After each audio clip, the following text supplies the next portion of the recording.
그런 생각을 해보신 적 있으십니까?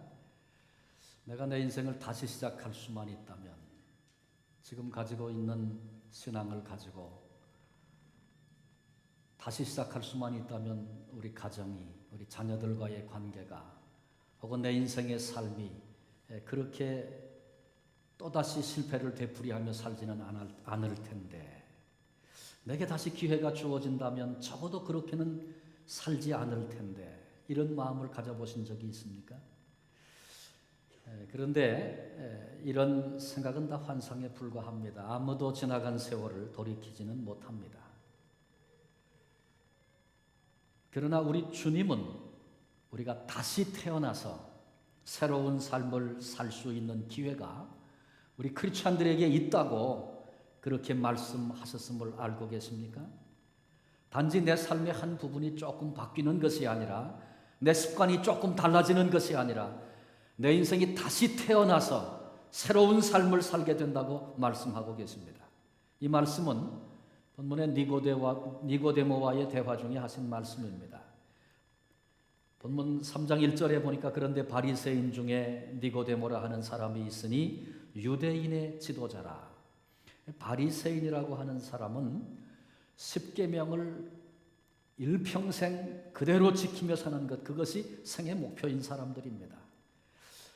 유다 민족이 나라가 어려움을 겪을 때마다 이것은 말씀을 떠난 때문이다, 그렇게 생각했고, 말씀으로 돌아가서 철저히 지키면 하나님이 메시아 보내서 모든 것을 회복해 하실 것이다, 그렇게 생각을 했습니다.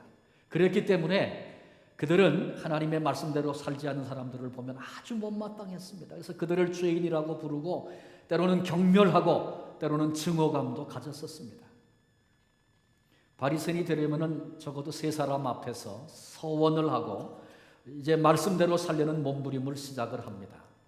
십계명이 가장 중요하죠. 십계명은 우리로 따지면 아마 헌법에 해당된다, 그렇게 볼 수 있겠고, 그 다음에 미슈나라고 하는 것이 있습니다. 그는 십계명을 해석해 놓은 책입니다. 설명해 놓은 것입니다. 더 자세한 시행령이 거기 들어있다, 그렇게 보면 되고, 그걸로도 흡족하지 않아서 여러분이 가끔 들어보는 탈무드라고 하는 그런 책이 있어요. 이 책은 미슈나를 또 자세하게 풀어서 설명해 놓았습니다. 아주 자세한 시행세칙까지 거기 들어가 있습니다. 예를 든다면 십계명에 안식일을 지켜라 그랬는데요, 안식일을 어떻게 지켜야 되나? 안식일을 거룩히 지켜라. 어떻게 하는 게 거룩한 건가?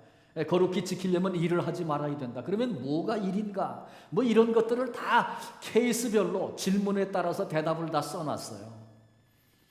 예를 들면 이제 안식일에 벽돌을 만들려고 진흙을 갭니다. 이게 일이냐? 그럼 거기 일이다, 그렇게 설명이 되어 있어요. 근데 집 지으려고 벽돌을 만드는 게 아니고 그냥 흙을 개는 건 어떻습니까? 그것도 일이다, 그렇게 얘기해요. 그래서 어떤 사람이 질문을 해요. 만약에 안식일에 흙에다가 침을 뱉으면 그것도 죄가 됩니까? 그랬더니 그것도 생각해 보더니, 그것도 흙 위에 떨어지니까 진흙하고 침이 섞이니까 그것도 진흙을 개는 거니까 그것도 일이다, 그렇게 해석을 했어요. 또 한 사람이 묻습니다. 그러면 안식일에 침을 바위에다가 뱉으면 어떻습니까? 그건 흙하고 섞이는 건 아니까 그건 괜찮다, 그렇게 나와 있어요. 그러니까 안식일에 침을 뱉으려면 아주 조심해서 잘 뱉어야 되는 거예요. 그러니까 왜 이 말씀을 드리냐 하면, 바리새인들은 이 정도로 철저하게 살려고 하는 사람들이었어요. 니고데모가 바로 그런 사람이었습니다. 거기다가 그는 유다 민족의 지도자였습니다. 당시 유다는 로마의 지배를 받고 있었습니다. 근데 로마의 지배를 받고 있는데 유대인들이 맨날 재판을 하는데, 그 종교적인 재판을 해오는데, 우린 그런 거 모르겠다, 니네들끼리 자치회를 하나 만들어가지고 거기서 해결해라, 그래가지고 산헤드린이라고 하는 공의회를 하나 만들었어요. 70명의 회원입니다. 지금으로 따지면 아마 국회의원쯤 될 것입니다, 유대 나라에. 근데 거기에 니고데모가 한 사람이었습니다.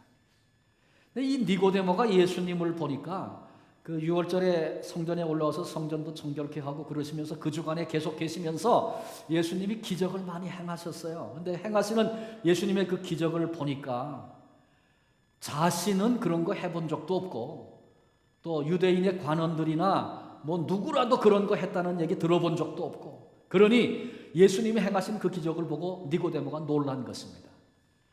이분이 하나님이 보내신 선생님 랍비가 아니라면 결코 이런 일을 할 수 없을 것이다. 그래 그분에게 가면 뭐 배울 게 있겠다. 그래서 이 니고데모가 예수님께로 온 것입니다. 그래 예수님과 대화를 합니다. 근데 대화 중에 예수님이 아주 엉뚱한 말씀, 이해되지 않는 이상한 말씀을 하시는 거예요. 뭐라 그러시냐면 3절에 보니까 진실로 진실로 내게 이른다. 사람이 거듭나지 아니하면 하나님의 나라를 볼 수 없느니라. 그렇게 말씀하셨어요. 사람이 거듭난다, 다시 난다, 그렇게 되지 않으면 아무라도 하나님 나라 볼 수 없고, 사람이 다시 태어나지 않으면, 또 한 번 태어나지 않으면 천국에 갈 수 없다. 그런 말씀을 하셨어요. 전혀 감이 안 잡히는 얘기를 지금 예수님이 하신 것입니다. 니고데모는 이른바 도덕적인 신앙인입니다. 예수님을 랍비 중에 유명한 선생님 가운데 한 분으로 이해하는 거예요. 그래서 랍비여, 예수님을 그렇게 부릅니다. 이 시대의 성도들 가운데도, 교회 다니는 성도들 가운데도 예수님을 유명한 스승 정도로 생각하는 분이 계십니다. 그렇다면 그 사람은 도덕적 크리스천입니다. 하나님을 아는 방법이 여러 가지고 여러 종교는 그 하나님을 향하여 가는 다른 방법일 뿐이라고 생각합니다. 예수님은 많은 성인들 가운데 한 사람으로서 우리에게 올바른 삶, 올바른 생활 태도를 가르쳐주는 선생님이시다. 교회 와서 나는 교회 오면 마음이 평안해요. 그래서 그 마음의 평안 때문에 교회를 옵니다. 또 교회 와서 말씀도 듣고 그러다 보면 내 못된 성격도 좀 고쳐지고 인격적으로 수양이 될 것이라고 그렇게 생각합니다. 여러분 교회 와서 마음의 평안을 얻는다든지 인격적으로 수양을 한다든지 그게 나쁘다는 것 아닙니다. 그러나 교회 나오는 것이, 신앙생활하는 것이, 그것이 다라면 그 목적은 잘못된 것입니다.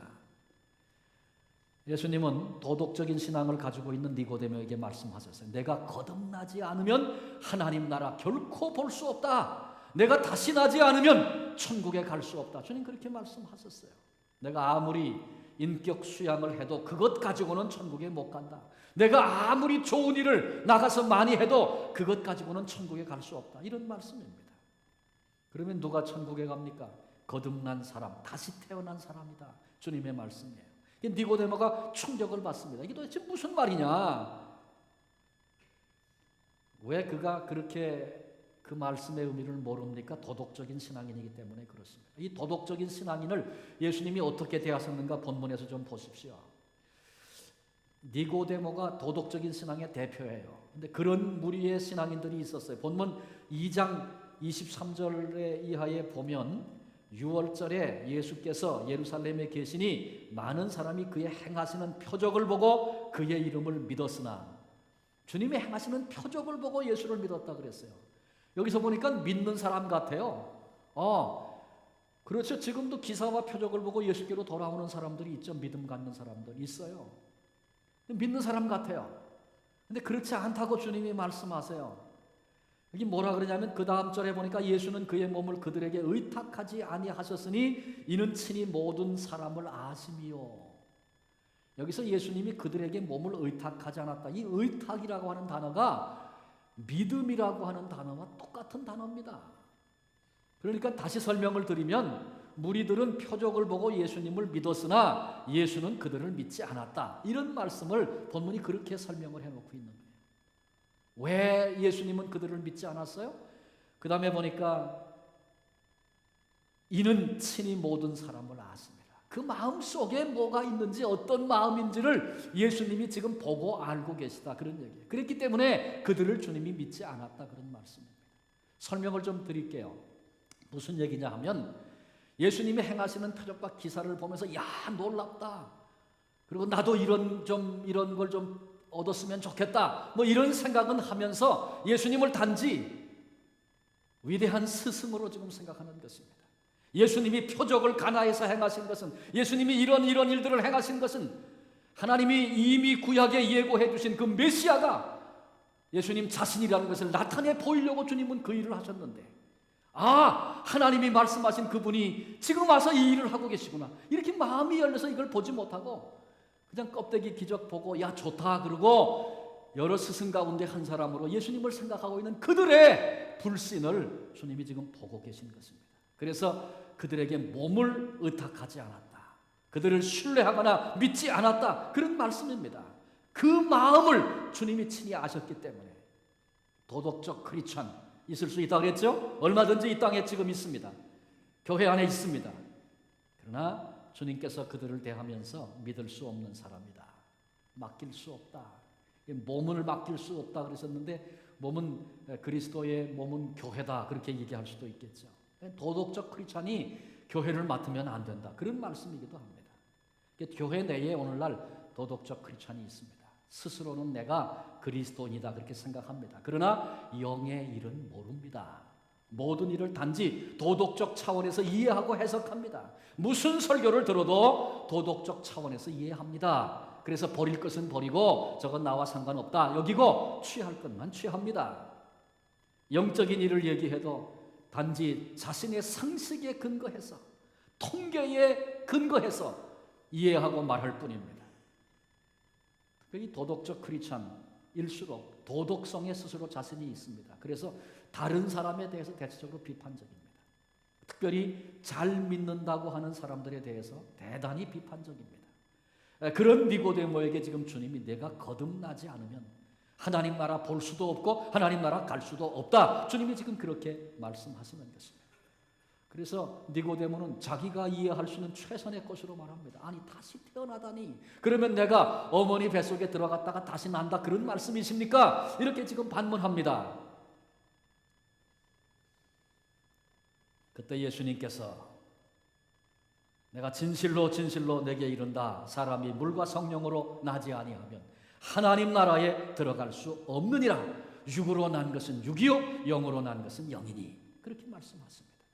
하나님 나라는 어디입니까? 천국 우리가 그러죠. 하나님이 다스리시는 나라입니다. 천국에는 누가 갑니까? 하나님의 자녀들이 가는 곳입니다. 가정에 우리 자녀들이 아침이 되면 다 자기 볼일 보러 어떤 아이는 학교로 어떤 아이는 직장으로 다 뿔뿔이 흩어져 가죠. 하루 일이 끝나고 밤이 되고 어두워지면 다 자녀들이 집으로 돌아옵니다. 거기 누가 있어요? 부모님이 계신 곳으로 다 돌아오는 거예요. 마찬가지입니다. 천국도 하나님의 자녀들이 이 세상을 나가 사는 겁니다. 그렇게 살다가 각자 자기 맡은 일 할 일 다 마치고 나면 하나님의 자녀들이 결국 돌아가는 곳이 어디예요? 하나님의 품, 하나님의 나라입니다. 천국입니다. 근데 천국은 누가 가냐 하면 하나님의 자녀로 다시 태어난 사람이 가는 것입니다. 교회 안에는 두 종류의 사람이 있어요.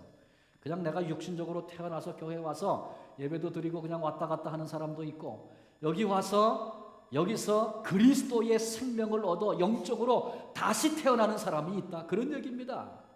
그러니까 교회 안에 두 종류의 사람이 있다는 것입니다.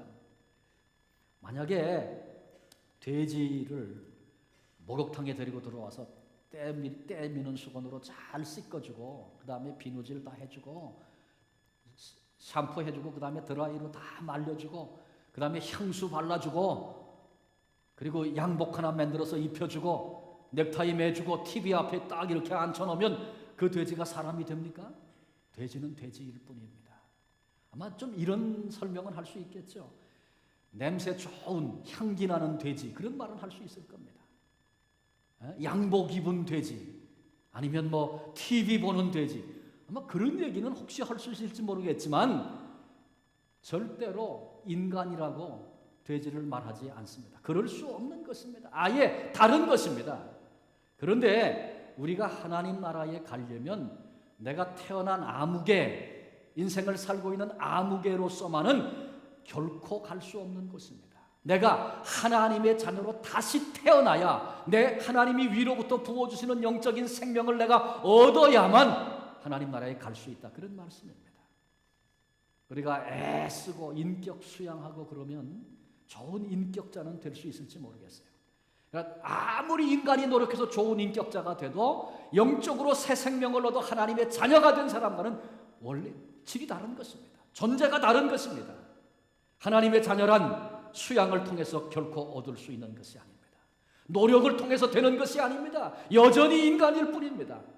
주님이 거듭나야 하나님의 자녀가 되고 거듭나야 하나님 나라를 볼 수도 있고 하나님 나라를 갈 수도 있다. 그렇게 말씀하고 있습니다. 자, 어떻게 거듭나고 다시 태어납니까? 본문에 예수님이 물과 성령으로 그랬죠. 물이라는 것은 세례 요한이 베풀었던 세례를 생각하시면 돼요. 세례는 누가 받습니까? 회개하는 자가 받는 거죠. 내가 하나님 뜻대로 하나님 모른 채 그렇게 살았었습니다. 이제는 돌이켜 하나님 의지하고 하나님 믿음으로 살겠습니다. 이렇게 돌이키는 회개입니다. 그 다음에 성령으로 거듭나라. 그래서 성령을 받아야 한다. 그런 말씀입니다. 영이 우리에게 임해야 된다. 그런 얘기죠.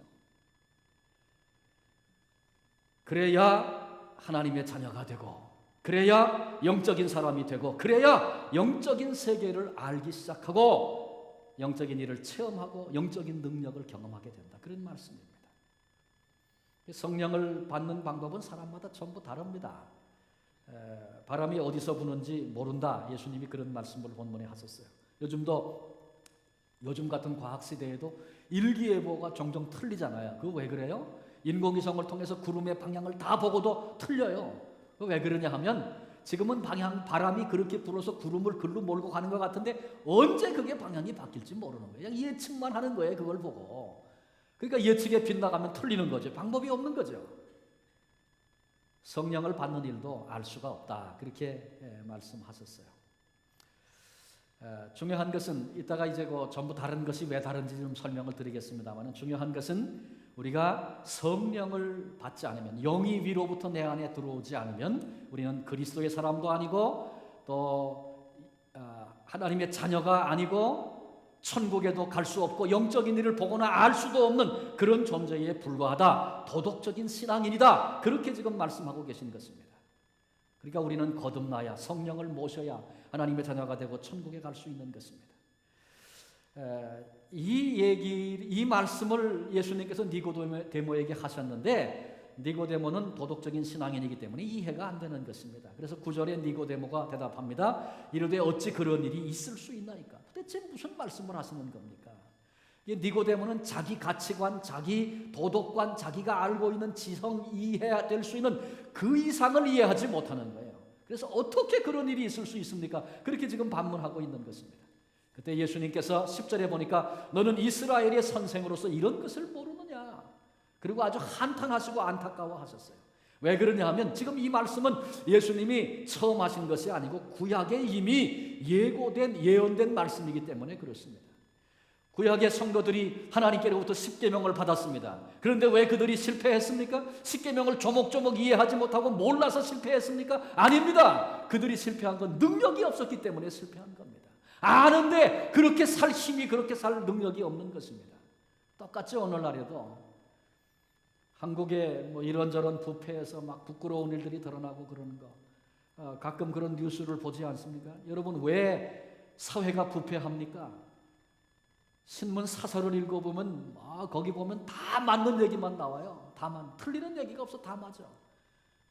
다 그렇게 알아. 그건 몰라서 안 되는 게 아니에요. 내가 나를 희생하면 되고 내 이익만 챙기지 말고 공동체 민족을 먼저 생각해야 되고 공공질서를 지키고, 그러면 아름다운 사회 이루어집니다. 다 압니다. 다 맞는 얘기입니다. 그런데 그렇게 살 능력이 없으니까 여전히 사회는 부패하고 어두워지는 것입니다. 이스라엘 민족도 똑같았어요. 하나님의 법을 몰라서 그런 게 아니고 다 아는데 그 법대로 살 능력이 없기 때문에 실패하고 또 실패한 것입니다. 그때 하나님께서 예언자를 통해서 새로운 본성을 너희들이 받을 것이다 예고해 주신 말씀들이 있어요. 이사야 32장 15절에 보면 마침내 위에서부터 영을 우리에게 부어주시리니, 에스겔서 36장 25절 이하에 보니까 맑은 물을 너희에게 뿌려서 너희로 정결하게 하되 곧 너희 모든 더러운 것에서와 모든 우상 숭배에서 너희를 정결하게 할 것이며, 또 새 영을 너희 속에 두고 새 마음을 너희에게 주되 너희 육신에서 굳은 마음을 제하고 부드러운 마음을 줄 것이며, 또 내 영을 너희 속에 두어 너희로 내 율례를 행하게 하리니 너희가 내 규례를 지켜 행할지라. 그렇게 될 날이 온다는 것입니다. 그건 뭐냐 하면 돌판에다가 새겨준 것이 아니라 그래서 깨지고 없어지고 거기 안 가면 볼 수 없는 그런 계명이 아니라 우리 마음에다가 계명을 주고 우리 마음 속에 새로운 영을 불어넣어 주셔서 우리 마음을 새롭게 해주심으로 늘 그것이 기억나고 늘 그렇게 살 수 있도록 우리를 도와주시겠다. 그런 존재로 만들어 주시겠다. 그런 새 영을 너희에게 보내주실 것이다. 그래서 젊은이도 새 영을 받아서 꿈을 꾸고 미래를 생각하고 비전을 가지고 살게 되고, 노인들도 환상을 보고 그렇게 될 것이다. 하나님이 그렇게 예고해 주신 것입니다. 하늘나라는 성령을 받고 거듭나야 합니다. 그래야 하나님의 자녀가 되고 천국에 갈 수 있습니다. 자, 그렇다면 여기 있는 우리 모두가 내가 성령을 받고 거듭났는지 안 났는지 그러면 어떻게 알 수 있겠는가? 반드시 질문해 봐야 합니다. 대답은 뭐냐면 결과를 보아서 알 수 있다. 예수님이 그런 말씀하셨어요. 나무는 열매를 보아서 안다. 사과가 맺힌 나무는 그건 사과나무다. 열매를 통해서. 물론 영분별의 은사가 따로 있습니다만은 영분별의 은사를 받지 못해도 열매를 점검해 보면 성령께서 함께 하시는지 아닌지를 알 수 있다. 그런 말씀입니다. 8절에 성령으로 난 사람은 다 이러하다. 그리고 바람 부는 얘기 하시잖아요. 바람 부는 거. 바람은 어디서 부는지 잘 몰라요. 그렇지만 깃대가 펄럭이든지 나뭇가지가 흔들리는 걸 보고 아, 바람이 이런 정도로 지금 불고 있구나 알 수 있지 않습니까? 마찬가지입니다. 나도 성령을 받으면 성령이 우리 안에 들어오시면 생겨지는 게 있어요. 그게 뭐냐 하면 첫 번째는 죄에 대해서 민감해집니다. 옛날에는 그런 건 죄로 느껴지지도 않았어요. 그런데 그게 지금은 부담스럽고 거북한 거예요. 내가 죄를 다 버리고 깨끗한 사람이 된다. 한꺼번에 그렇게 될 수 없죠. 그런데 과거에는 그걸 죄로 느끼지 않았는데 이제는 그게 불편한 거예요. 부담스럽게 되는 거예요. 그 다음에 두 번째는 사랑에 대한, 다른 사람에 대한 사랑에 대한 부담입니다. 옛날에는 그런 사람 상대도 안 했어요. 사랑 필요 없는 얘기예요. 용서 말도 안 돼요. 그런데 이제는 성령이 우리 안에 오시면 옛날엔 그런 관계였는데 그 사람을 내가 지금 온전히 사랑하는 거 그거 어렵고 잘 안 돼. 여전히 그래요. 그렇지만 내가 그 사람 사랑해야 되는데 내가 그 사람을 용서해 줘야 되는데 이런 마음의 부담이 시작되는 거예요. 성령님이 우리 안에 오신 증거입니다. 성령님이 오시기 전에는 예수 믿는 사람들 꼴도 보기 싫었어요. 예수 믿는다 그러면은 다 교만해 보이고 위선자처럼 그렇게 보였어요. 근데 성령님이 오시고 나면 이렇게 훌륭한 사람이 있었나 이런 마음과 이런 생각들이 들게 됩니다. 이 성령님이 오시면 그런 변화가 생기는 거예요. 성경을 읽을 때 혹은 설교를 들을 때 달라집니다. 그전에는 성경만 펴면 잠이 오고 설교 시간엔 자는 시간이고 그랬는데 성령님이 오시고 나니까 재밌게 들려지고 이해도 되고 그런 거예요. 물론 완전하게 다 이해되고 성경만 펴면 알아진다 그런 얘기 아닙니다. 그런데 그런 방향으로 일이 시작된다 그런 얘기예요. 성령님이 내 안에 오셔서 이런 변화를 일으키시는 것입니다.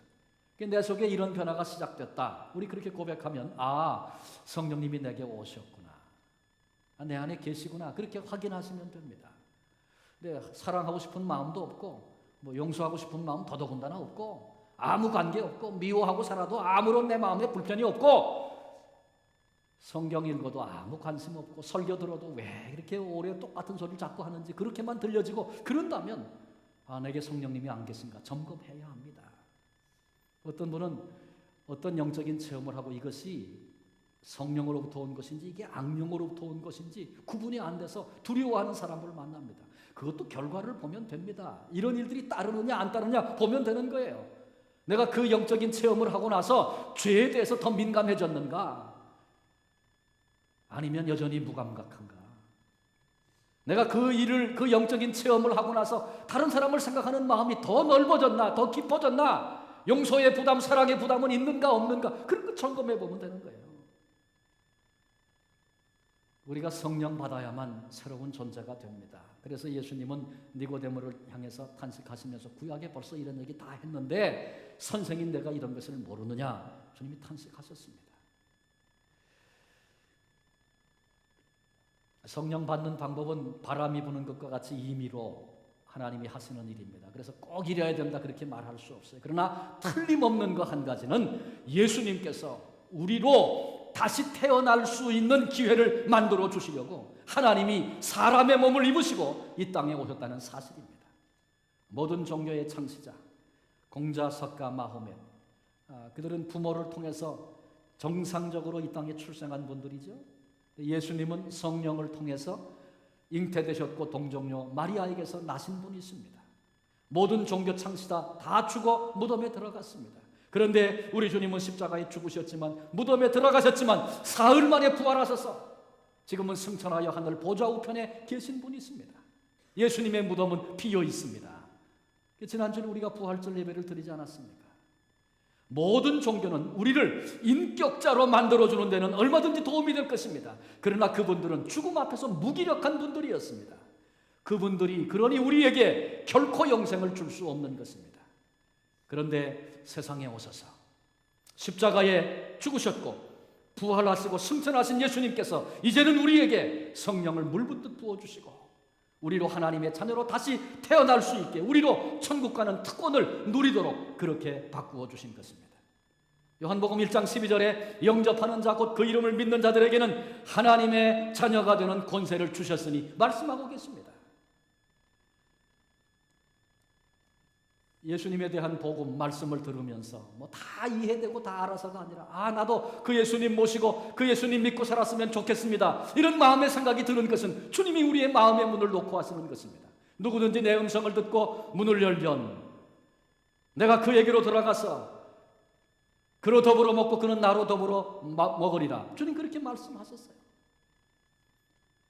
나도 예수님 영접하고 살아야 되겠구나. 이런 마음이 들 때 주님 내 안에 들어오세요. 내가 주님 영접합니다. 나 주님 거부하지 않고 주님 영접합니다. 우리 마음 열기만 하면 주님이 우리 안에 들어오시고 우리 안에 새 생명을 부어주시는 것입니다.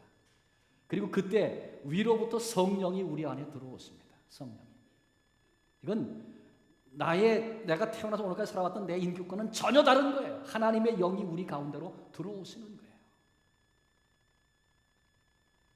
그때 비로소 우리가 하나님의 자녀가 되고 거듭났다, 생명을 얻었다, 구원을 받았다, 하나님의 자녀가 됐으니 천국에 갈 수 있죠. 그 은혜를 하나님께로부터 우리가 경험하게 되는 것입니다. 그 순간이 구원받는 순간이에요. 여러분 한번 점검해 보세요. 내가 예수님 그렇게 영접했나? 이제 영접했지만 성령님을 내가 능력으로 경험하는 일은 전부 다릅니다. 성령님이 우리 안에 들어와 계신데 내가 주님을 영접했는데도 내게는 성령의 역사가 없는 것 같습니다. 나 영적인 사람 같지 않습니다. 다시 태어난 것 같지 않습니다. 그런 생각하시는 분이 있을 수 있어요. 그렇다면 내가 정말로 주님을 영접한 것인가 한번 점검해 봐야 되고요. 내 죄 때문에 십자가에 죽으시고 나를 정결케 씻어 깨끗게 하시고 내게 성령을 부어주시고 나를 구원하신 그 주님을 내가 구주로 영접했나 이게 점검해 봐야 되는 거고요. 예수님 영접한 건 분명한데 내가 순종하며 살겠다고 작정도 했는데 그런데도 내게는 영적인 일이 없는 것 같습니다. 능력이 없는 것 같습니다. 그렇다면 우리는 영적인 존재됨의 그 진리를 잘 몰라서 그렇습니다. 설명을 이렇게 좀 한번 드려볼게요. 음악에 천부적인 재질을 가진 사람이 있어요. 그렇게 이제 받았어요. 천부적인 재질을.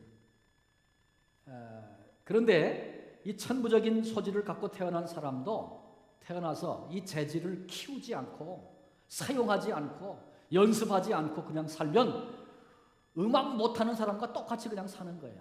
그렇죠? 천부적인 재질을 갖고 태어났다 그래서 어느 날 갑자기 바이올린을 주니까 뭐 멋진 음악을 연주해내고 그렇게 되는 거 아니잖아요. 그런 재질을 받았어도 그걸 개발하고 사용하고 훈련하고 그래야 그걸 통해서 아름다운 음악을 연주할 수 있는 것입니다. 영적으로 마찬가지입니다. 우리가 예수님 영접하는 순간에 성령님이 위로부터 우리에게 들어오셨어요. 하나님이 하나님의 성품을 그때 우리에게 부어주셨어요. 회복시켜 주셨어요. 그래서 우리가 하나님의 자녀가 되었음에도 불구하고 내가 오늘을 살아가면서 하나님의 성품으로 오늘을 사는 그런 훈련, 내게 주신 그 성품을 개발하고 영적인 삶을 개발하고 그렇게 살아가는 삶이 내게 없다면 내 삶 속에 하나님의 성품은 나타나지 않는다. 그런 얘기입니다.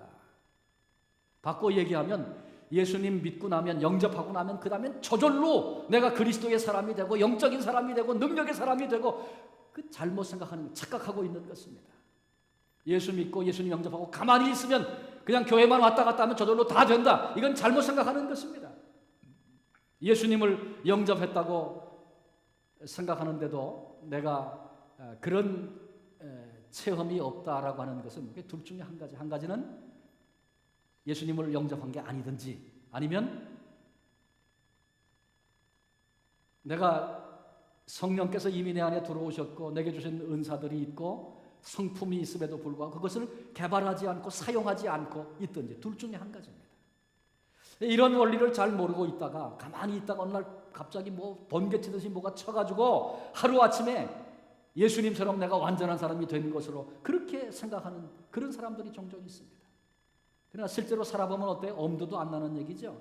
그래서 아예 성령 없는 자처럼 육적인 존재로 그렇게 신앙생활하고 그렇게 인생을 사는 분들이 얼마든지 있습니다. 예수님을 영접하면 성령께서 우리 안에 오신다 그랬어요. 여러분 예수님 영접하셨으면 성령님이 이미 우리 안에 와 계십니다. 하나님의 자녀가 되고 나면 하나님께서 우리를 거룩한 하나님의 사람으로 만들어 주십니다. 그런데 하루아침에 뒤엎는 것이 아니고 하나하나 고쳐가기를 원하시는 것입니다.